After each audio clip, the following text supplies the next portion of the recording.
Welcome to ECN Trade Daily Video. Before we begin, it should be noted that any advice is of a general nature only and that your personal circumstances have not been taken into consideration. Hello everyone, my name is Rob Clayton and thank you for joining me. Well, the Australian dollar is trading rather cautiously after retreating from its highest level since mid-June, with traders reluctant to take on fresh positions ahead of today's US non-farm payrolls report. Renewed geopolitical uncertainty has provided support for the US dollar back to around 100, keeping the Aussie pressure back on the support. Concerns have resurfaced after Iran signalled it is reviewing restrictions on shipping through the Strait of Hormuz, reviewing geopolitical risk and supporting demand for the greenback. Looking ahead to the data though, today's non-farm payrolls are forecasting to show employment growth of around 85,000 from the previous release of 57,000 jobs added, while the unemployment is expected to remain at around 4.2%. The report is expected to be the key driver of the Federal Reserve's expectation and the next broader move in the US dollar. As I mentioned, it holds around 100, and we have seen a recent dip and a very heavy drop earlier in the week. Looking ahead, attention will quickly shift to next week's Reserve Bank of Australia's policy meeting. Following softer inflation data, markets expect the RBA to leave interest rates unchanged, although policymakers are likely to retain a cautious stance.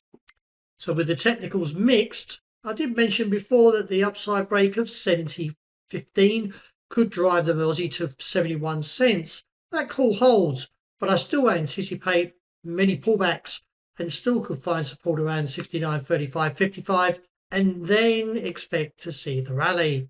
The euro finding a bit of weakness ahead of the non-farm payrolls data as the US dollar has improved, and keeping an eye on this technical pattern here. The market may break through the midway point, and if so, this pullback would recognise at 115.55.65 as a tough level after 3 attempts have failed, and could put the move back to 114.25 before any bullish correction back to 115.5 to 116.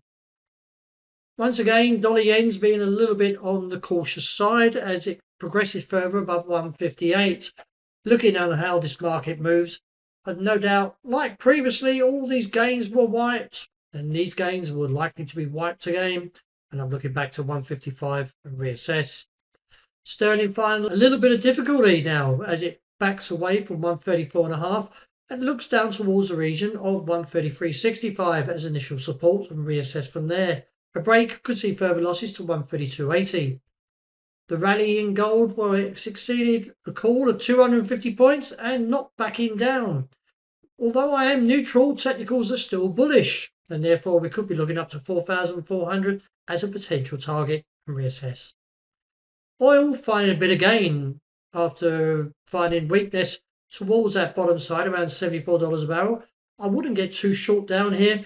The reason of the fact is this could easily perk up. You can look at that MACD around that 0 point here and could turn around and therefore get a recovery back towards $80 to $81 a barrel and reassess from there. Well, that's a wrap. Thank you for joining me. And as always, look out for the interest rate report. Hope you enjoy the great start to the new weekend.